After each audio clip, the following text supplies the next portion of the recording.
Hey everyone, you clicked on this video because you want to know how to get into that home very soon, right? You're in the right place. I'm Carol with Carol's Blessed Keys. If you're renting now and your rent keeps going up every time you blink, this video is for you. Because listen, I know buying a home in 2026 can feel intimidating between home prices, interest rates, credit scores, down payments, closing costs. It can feel like you need a whole degree just to figure out where to start. But I promise you, the process is not impossible. It just needs to be explained in plain English. No confusing real estate talk, no making you feel bad, no acting like everybody should know this stuff already, because a lot of us were never taught how to buy a home. We were taught to pay bills, go to work, keep up with the rent, try to save, and pray the lease renewal doesn't come with a heart attack attached to it. So today, I'm breaking down how to become a homeowner in 2026 and into the future, step by step. And no, you don't need to have everything perfect before you start. You just need a plan. So let's get into it. Step 1 is to stop guessing and find out where you actually stand. A lot of people say, I know I can't buy a house, but they have never actually talked to anyone. They just looked at their bank account one time after paying bills and said, the Lord is still working on me. And listen, same. But you cannot build a plan off of fear.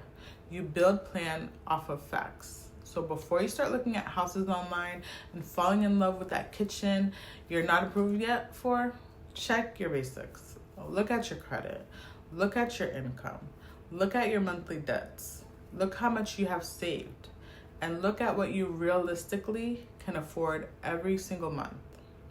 Not what Zillow says, not what your cousin says, not what TikTok says, what you can comfortably handle. Because the goal is not to just buy the house. The goal is to keep the house. Step 2, understand that you may not need 20% down. A lot of people are still walking around thinking they need this huge down payment before they can even start. And yes, having more money saved is always helpful, but there are loan programs that may allow qualified buyers like you to purchase with much less down. FHA loans can allow down payments as low as 3.5% for qualified borrowers, and some conventional programs like Home Ready or Home Possible may also allow as low as 3% down for eligible buyers. So before you count yourself out, talk to a lender, because you may be closer than you think. And please hear me clearly. Closer doesn't mean you should rush. Closer means you should get educated. I'm not trying to pressure y'all. Do what you can, because I didn't like that for me. Step 3, speak with a lender before you start house shopping. I know, this is the part people want to skip. People want to start with the pretty part, the kitchen, the backyard, the bathtub, the walk-in closet, that I can see myself drinking coffee here. But baby, we need numbers first, because there's nothing worse than emotionally moving into a house in your mind, only to find out later that the payments, they're just way outside your budget. That is a heartbreak with granite countertops. A lender can only help you understand what you may qualify for. So give them a chance to do that. They can explain different loan options. They can tell you what documents you need. They can also tell you what to work on if you're not ready yet. And that is still a win, because now you have a plan. Step 4, get pre-approved. A pre-approval is basically a lender saying, based on the information reviewed, you may qualify for a certain loan amount. It's not a final guarantee, but it helps you shop with direction. It also helps sellers take you seriously when you're ready to make an offer. In many situations, sellers want to see that you have already spoken with the lender before they accept an offer. So if you're serious about buying, pre-approval matters. Step 5, choose the right realtor. Just kidding. I'm saying this because buying a home is a big decision. You need someone who will explain the process, someone who will answer your questions, someone who will not make you feel embarrassed because you do not know what escrow means. Because let's be honest, half these words sound like they were created just to stress people out. Escrow, contingency, appraisal gap, like it can be a lot. It sounds like a real estate spelling bee. You need someone who will break it down and help protect your best interest, because you're important and you're what matters. Because when that bill starts hitting after the closing, where's your realtor? So you want somebody who's going to get you to where you need to be.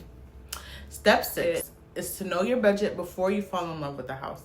This is important. Your approval amount and your comfort amount are not always the same thing. Just because you are approved for a certain price does not mean you want that payment every month. You still have a life. Groceries, gas, kids, car insurance, unexpected expenses, birthday parties, and apparently eggs that cost like they come with a side of gold. So when you're looking at homes, think about the whole monthly payment. Principal, interest, taxes, insurance, HOA if there is one, and mortgage insurance if applicable, utilities, maintenance, and y'all, new construction. We had a new construction, and in the next video I'll tell you about my experience, but my mortgage went up by a lot the next year. So we'll talk about that in the next video, but keep all that in mind when you're budgeting, okay? Ownership is a blessing, but it's still a responsibility. Step 7 is to start house hunting with strategy. Once you know your numbers and have your pre-approval, then you can start looking at homes that match your actual budget. This is where the fun starts, but you still have to stay focused. Look at the neighborhood, look at the condition of the home, look at the roof, AC, plumbing, electrical, layout, location, and commute. Do not get distracted by pretty decor. Furniture does not come with the house most of the time, so yeah. That cute couch and those throw pillows might be leaving with the seller. So look at the house itself, not just the staging. Step 8 is to make an offer. When you find a home you love, your realtor helps you prepare an offer. This includes the purchase price, deposit amount, inspection period, financing terms, and any other important details. The seller can accept your offer, reject it, counter it. This is where emotions can get high. You might be excited, you might be nervous, you might suddenly start refreshing your phone like you're waiting on test results, but stay calm. This is part of the process. Step 9 is inspections. Please do not skip the inspection just because the house looks cute. A house can look beautiful and still have issues hiding behind the walls. The inspection helps you learn more about the condition of the home. It may reveal things that need repair. It may help you negotiate, or it may help you decide whether to move forward or just simply walk away. And walking away from the wrong house can be just as much of a blessing as getting the right one. Step 10 is the appraisal. The lender usually orders an appraisal to help confirm the value of the home. The appraiser looks at the property and comparable sales to determine value. This matters because the lender wants to know the home is worth what they are lending on it. If the appraisal comes in lower than the purchase price, your realtor and lender will help you understand your options. Step 11 is underwriting. This is the part where the lender reviews your file more deeply. And this can be lengthy, but they're gonna dig deep. Very deep. They're gonna check your pay stubs. They're gonna check your bank statements. They're gonna check your tax documents, letters of explanation. And listen, when underwriting asks for something, just send it. Do not take it personal. Do not start thinking they are picking on you. They're just verifying everything. That's what they're supposed to do. This is not the time to open new credit cards. No, don't do that. Not to finance furniture, not to buy a car. Do not go buy a whole living room set because you're excited. Wait until after you close, because lenders may recheck your credit and finances before you close, and now you have more debt. Don't do that. Step 12 is closing day. This is the day you sign documents. You finalize everything and get ready to receive those blessed keys. Review your closing disclosure before closing so you can see your final numbers.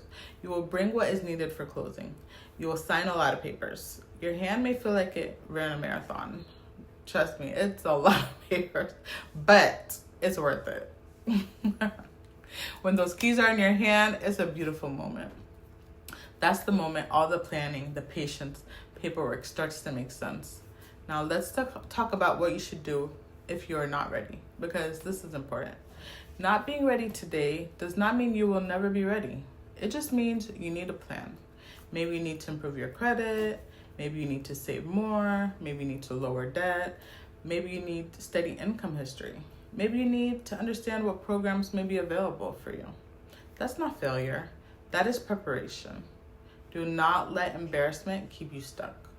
A lot of people delay home ownership because they're scared to find out the truth, like if they're qualified or not. But the truth is what gives you direction. If you find out you're ready, great. If you find out you need 6 months, great. If you find out you need a year, that's great. At least now you know what to work on. So here's the simple version. Check your finances, talk to a lender, get pre-approved, choose a realtor, know your budget, shop smart, make an offer, do inspections. And if it's a new construction, then that'll be a little bit different, but we can talk about that in the next video. Go through appraisal and underwriting, close and get your keys. That is the process. It may feel big, but step by step, it becomes manageable. And please remember this. You do not have to be perfect to start. You do not have to know everything. You do not have to be embarrassed. You just need guidance, patience, and a plan. If buying a home in 2026 or the near future is one of your goals, comment home below or check out my site, or you can email me at carolsblessedkeys@gmail.com. I would be happy to help you in the right direction. I'm Carol with Carol's Blessed Keys, helping future homeowners understand the process with honesty, guidance, and faith. Your blessed keys are coming very soon. Don't give up. You got this.